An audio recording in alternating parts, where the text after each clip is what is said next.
envol pour l'Amérique du Sud, destination l'Équateur, le Pérou et la Bolivie. Sous nos ailes, le Cotopaxi, l'un des plus hauts volcans de la cordillère des Andes, montagne sacrée du peuple inca. Un étrange sentiment d'excitation nous anime. Nous pensons déjà à tous ces trésors imaginés, rêvés depuis tant de mois.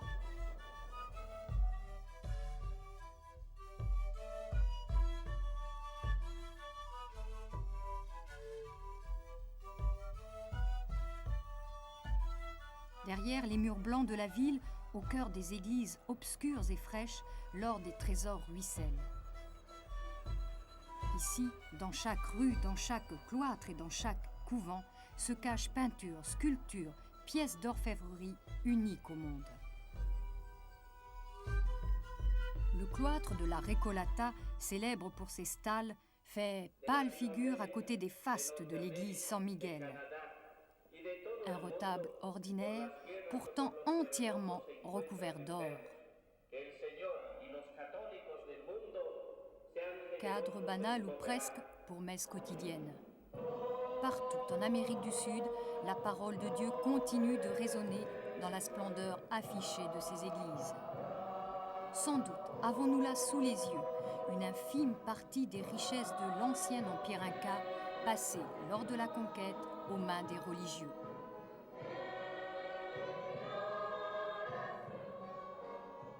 Parmi les trésors de la capitale bolivienne, une pièce exceptionnelle, incrustée de pierres précieuses, de perles, ex voto, offerte par les Indiens de l'Empire. Pour la protéger, une cloche de fer au mécanisme bruyant et secret.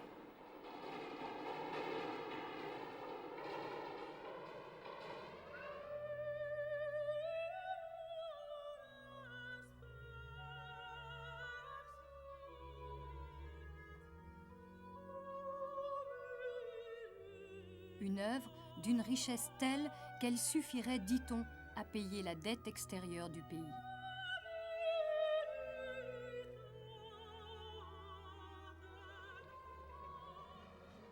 Sur une information recueillie à Sucre, nous nous rendons cette fois-ci à Potosí, perché à près de 4000 mètres d'altitude. Notre point de rendez-vous sera la banque centrale de la ville. Une association de femmes nous y attend, disposée à nous montrer exceptionnellement le plus beau fleuron de leur collection. Face au pillage international, des mesures de sécurité sévères sont prises, parcours sans repère dans des couloirs anonymes.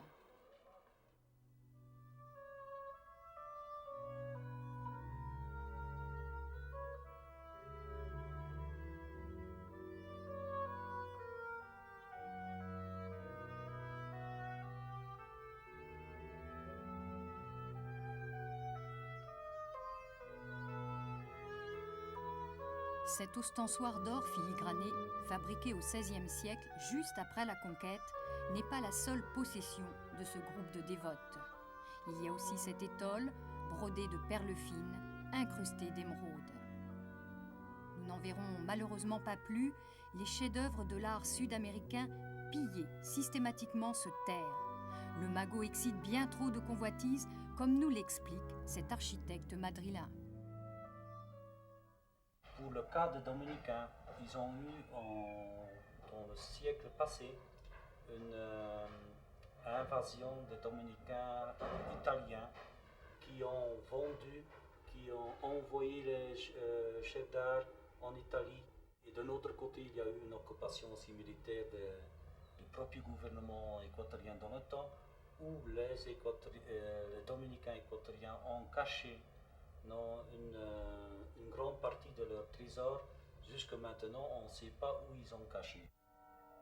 1492, Christophe Colomb découvre l'Amérique, presque un hasard qui allait changer la face du monde. On ignore tout de cette terre qui ne figure même pas sur les cartes les plus anciennes. Toute voile dehors, les aventuriers se lancent à l'assaut du Nouveau Monde. En échange de privilèges substantiels accordés par le roi, les conquistadors embarquent des missionnaires. Pizarre débarque au Pérou en 1532. 200 hommes et 27 chevaux seulement. Affolement devant l'or des Incas. Ils vont découvrir une civilisation à son apogée qui s'étend de la Colombie jusqu'au Chili. Tragique écart de conception pour l'Inca, l'or et l'argent provenant des mines de Potosi ont moins de valeur qu'un grain de maïs. Très vite, Pizarre va tirer parti de la lutte fratricide qui oppose les deux héritiers de l'Empire. Il s'appuie sur les tribus locales en révolte contre le pouvoir central. L'Inca, lui aussi, était un colonisateur. Atahualpa est fait prisonnier. Pizarre exige beaucoup d'or qui afflue de toutes les régions de l'Empire. Il encaissera la plus prodigieuse rançon de l'histoire, mais ne tient pas parole. Il pend Atahualpa après l'avoir baptisé, bien sûr.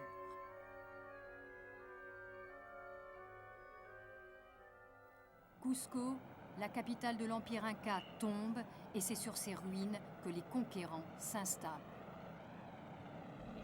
Dans les églises les plus importantes, on trouve des murs sans relation architecturale avec ceux des églises actuelles. On peut penser qu'à l'époque de la conquête espagnole, les édifices religieux ont été construits sur les fondations et les temples de culte incas.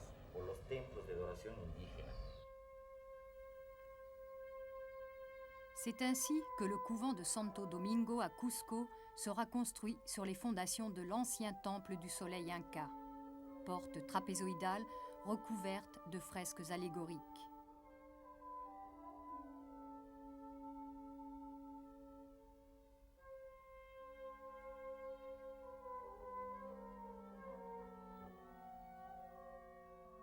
Superposition de civilisations, il en sera de même pour tous les édifices religieux, comme la cathédrale bâtie sur le palais de Viracocha.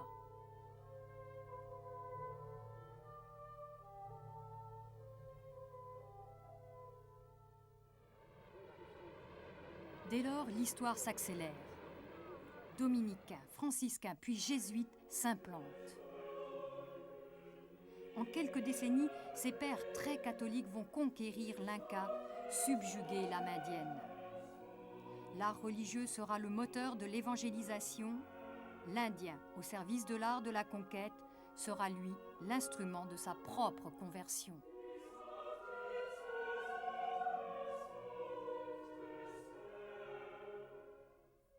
Les Indiens en Amérique du Sud, et spécialement dans le territoire de l'ancienne Quito, étaient très capables, très habiles pour le travail en méthode. Et alors, les Indiens qui avaient cette capacité pour travailler les métaux, spécialement l'or, les platines, l'argent, après la conversion au christianisme, ils ont changé seulement d'objectif. Et comme on a dit par exemple de France, que les cathédrales sont l'évangile en pierre, on pourrait dire ici à l'Amérique latine et surtout à l'Équateur que les œuvres d'art étaient les chemins pour évangéliser les Indiens. De façon que les artistes, ils n'étaient pas convaincus qu'ils faisaient des œuvres d'art, mais seulement des œuvres au service de l'évangélisation.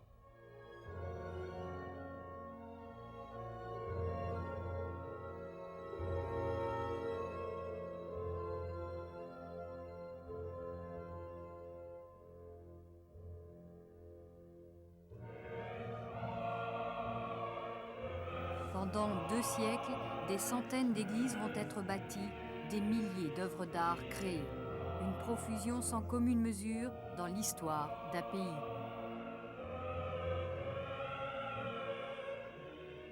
La production des œuvres d'art était même exportée à d'autres pays, par exemple à la Colombie, au Pérou, au Chili, à la ville de Buenos Aires, etc.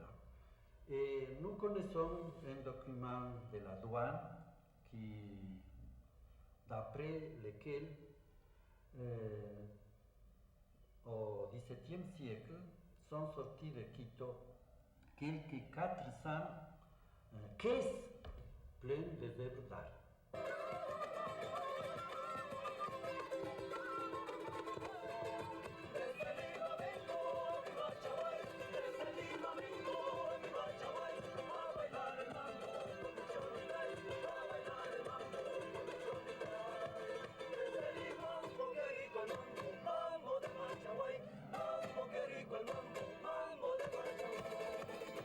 premiers artistes indiens seront formés à Quito, en Équateur.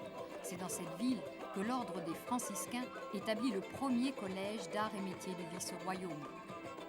Ce centre aura une influence déterminante en Équateur bien sûr, mais aussi au Pérou et en Bolivie. Dans les provinces espagnoles, l'architecture, la peinture, la sculpture deviennent un art essentiellement religieux. Le travail de l'or et de l'argent a pour unique vocation le chant de la parole divine.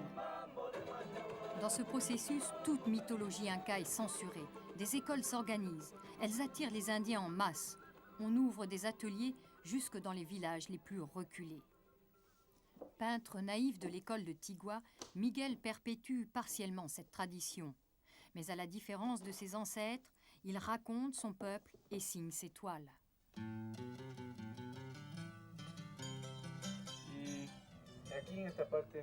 Dans cette partie du tableau, je raconte la vie quotidienne que vivent maintenant les Indiens. Rares sont les toiles au XVIe et au XVIIe siècle où se manifestent les symboles incas.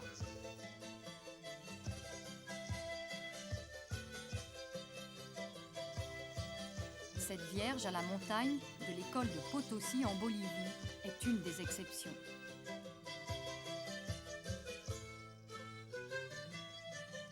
Les maîtres qui étaient au service de la religion n'avaient pas aucune intention de perdurer, de s'immortaliser en signant les œuvres les peintures, les sculptures.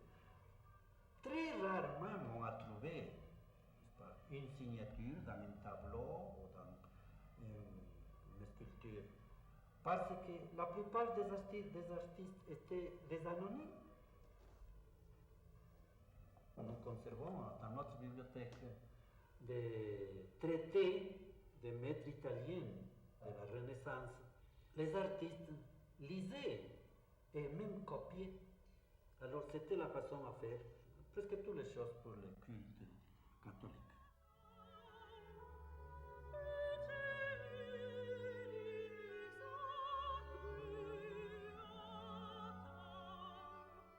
Dans les soutes de leurs bateaux, les conquérants ont apporté des traités d'architecture, des toiles vénitiennes, des gravures sur cuivre importées d'Anvers. Ils serviront de modèle aux Indiens. Le couvent de San Francisco de Quito possède même quelques Rembrandts dont vont s'inspirer les copistes.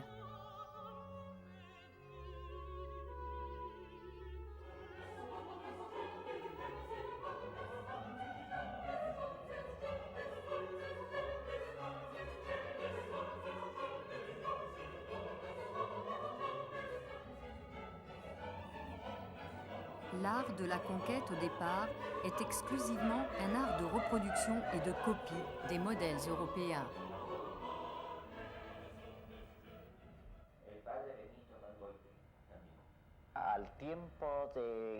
Lors de la construction du fameux couvent de Quito, une architecture réellement novatrice a été mise en œuvre et dans laquelle les styles se sont mélangés. L'Europe a apporté le classicisme influencé par l'école flamande avec le frère Enrico Riquet et le style mauresque apporté par les Espagnols de Séville. Un mélange que nous pouvons voir dans les bâtiments conventuels et le réfectoire.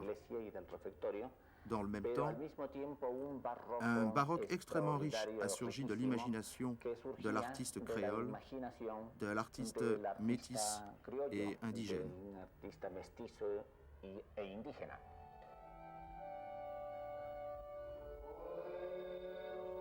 Faste éblouissant, voire écrasant de l'art sud-américain. Exubérance des formes qui dansent, se déploient, s'entrelacent. Un art conquérant, lui aussi, qui occupe l'âme intérieure des églises, se glisse dans les recoins, s'impose à l'espace et à l'homme.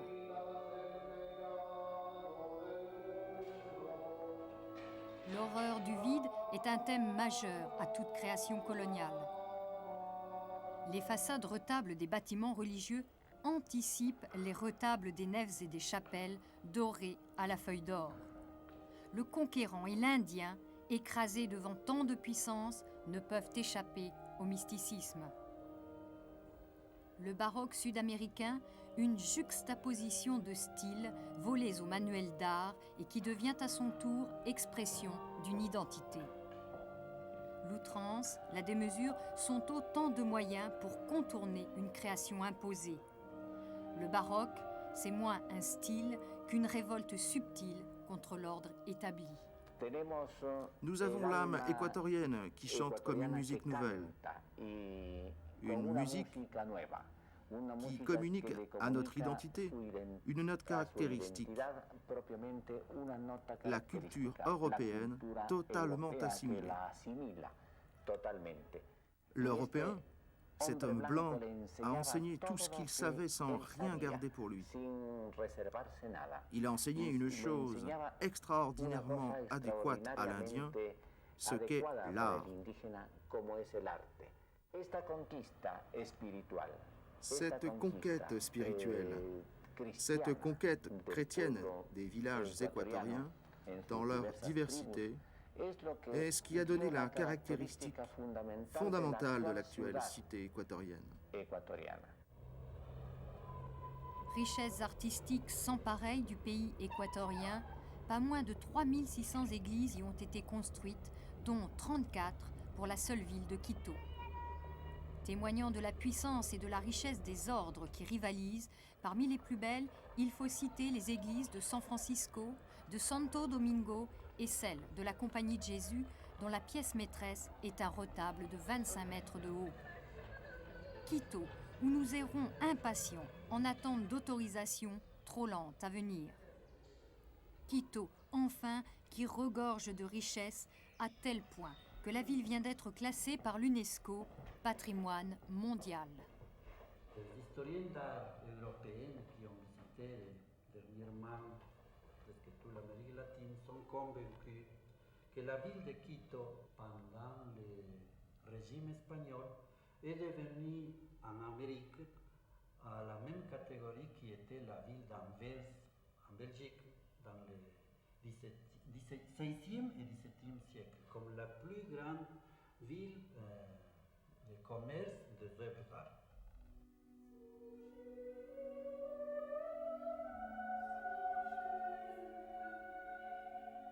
À Quito, tout est classique.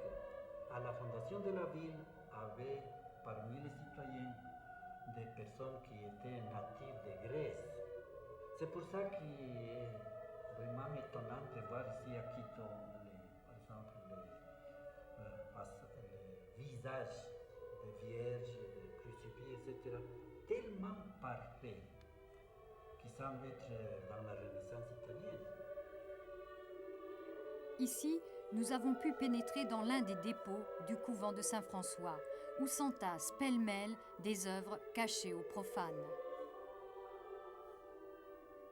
Sur les murs, nous découvrons d'exceptionnelles peintures sur marbre, très rares en Amérique du Sud.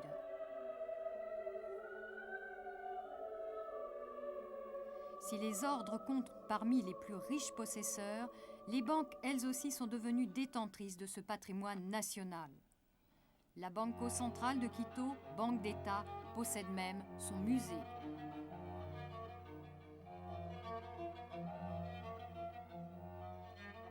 Étrange inversion de l'histoire, les Indiens, qui dans les siècles passés offraient aux dieux blancs leurs trésors et leurs richesses, aujourd'hui, poussés par la nécessité, vendent leurs derniers biens à l'État. 25 000 chefs-d'œuvre ainsi ont été achetés.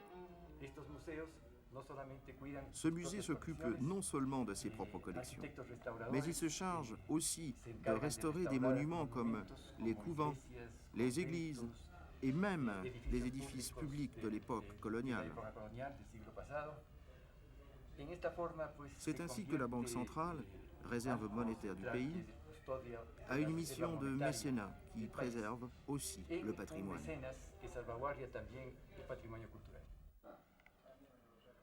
Grâce à cette interview, le directeur va nous autoriser à filmer le trésor de la collection. Tout en or massif, c'est un ostensoir de 1,14 m de haut. Par mesure de sécurité, il n'est plus exposé dans le musée, mais conservé dans un coffre-fort.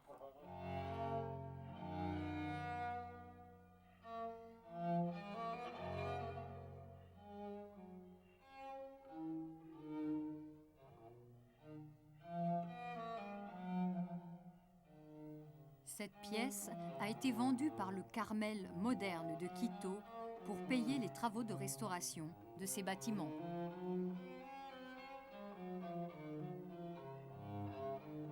Détail d'importance, l'or est incrusté de 844 diamants, 143 rubis, 470 émeraudes et plus de 1100 perles sauvages. Il y a aussi le savoir-faire et la beauté de l'ornementation. Plus qu'un objet liturgique, c'est une pièce d'orfèvrerie. Mieux encore, la face cachée de cet ostensoir est également façonnée et incrustée.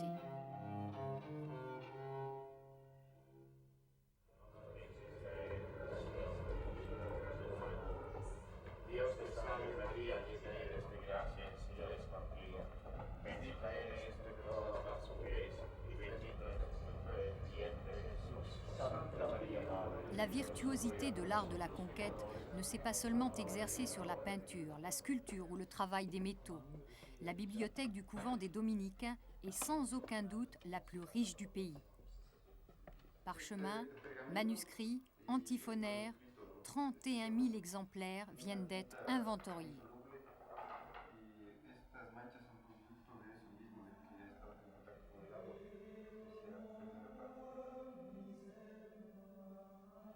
Des archives inestimables pour les linguistes, certains catéchismes étant rédigés dans des dialectes indigènes parlés lors de la conquête. Là encore, pour les filmer, il nous a fallu montrer patte blanche. Les vêtements liturgiques de la Compagnie de Jésus témoignent quant à eux de l'extraordinaire habileté des Indiens dans l'art du tissage. C'était dans l'Empire inca une activité plus importante encore que le travail de l'or. Certains tissus fins du Paracas au Pérou seraient même une forme d'écriture dont nous avons perdu le sens. Aujourd'hui, ces chasubles tissés de fils d'or, brodés d'argent, ne parlent que de Dieu. Longtemps oubliés, entassés, bon nombre sont en restauration.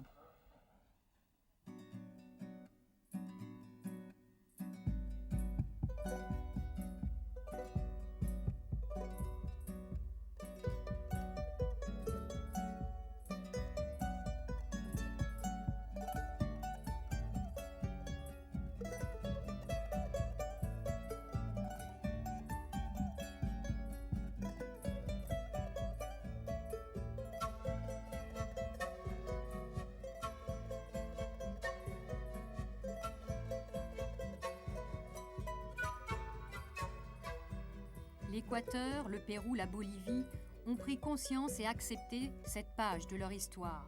Grâce à l'inscription au patrimoine mondial des 3 villes de Cusco, Quito et Potosí, de vastes programmes de restauration sont engagés. Ils se font sous forme contractuelle avec des spécialistes internationaux venus principalement d'Europe. L'abandon, l'oubli, les tremblements de terre fréquents dans ces régions du monde, le temps, enfin, ont fortement endommagé de nombreux chefs-d'œuvre et il est urgent d'intervenir.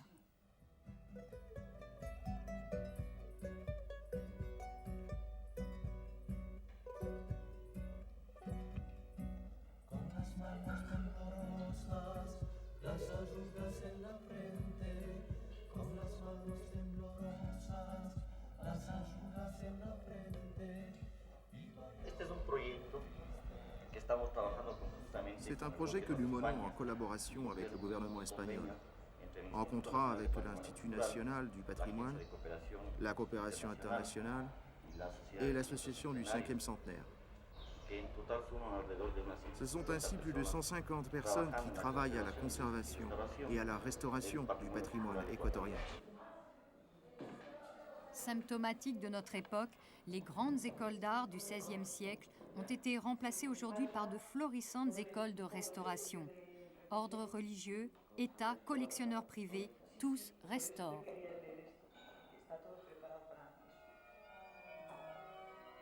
La fondation Guayasamín est en marge de ces courants. Un monde nouveau surgit de l'art colonial grâce à la personnalité hors norme de son créateur.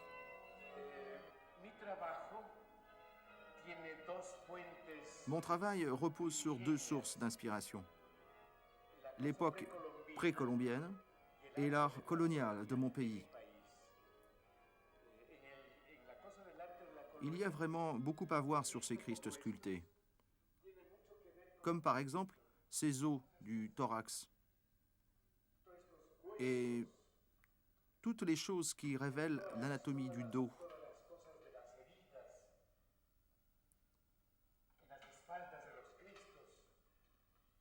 Ces petites côtes qui dansent ici, il y a beaucoup à voir. C'est très instructif. Dans ce tableau, par exemple, où les formes premières du Christ que nous venons d'examiner se reflètent en une création complètement moderne, contemporaine.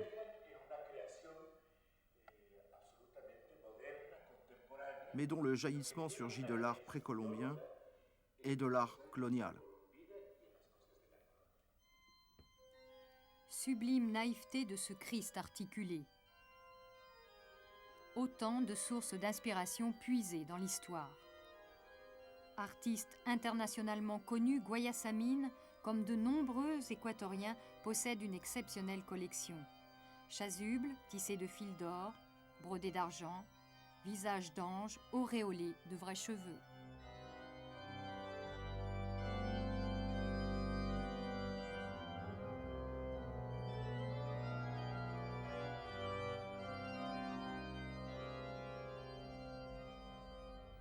Nous ne quitterons pas Quito sur un regret, mais sur un scoop.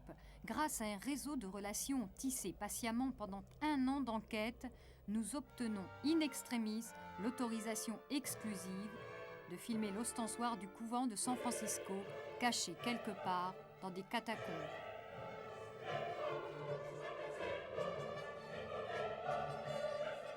Un 1,80 m de fatale beauté, d'or massif, d'émeraudes incrustées, que personne, depuis 70 ans, n'a vu. Seul dans le siècle, un pape l'a contemplé, Jean-Paul II, lors de son dernier voyage en Amérique du Sud. Ce chef-d'œuvre est une offrande des orfèvres indiens à l'Église catholique. Il porte le symbole inca du soleil. Nous ne disposerons malheureusement que de quelques instants pour nous éblouir.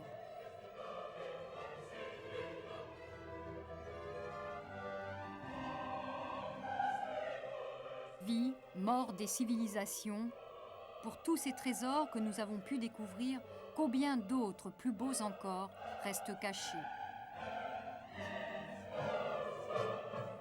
La valeur économique supplante le spirituel, les pères vieillissent, la relève tarde.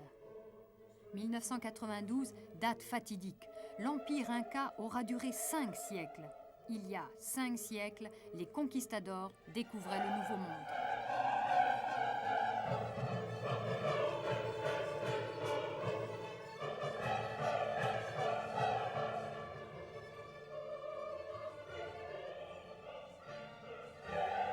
Il faut attendre, tout ce qui appartient à l'Indien retourne à l'Indien, dit un proverbe.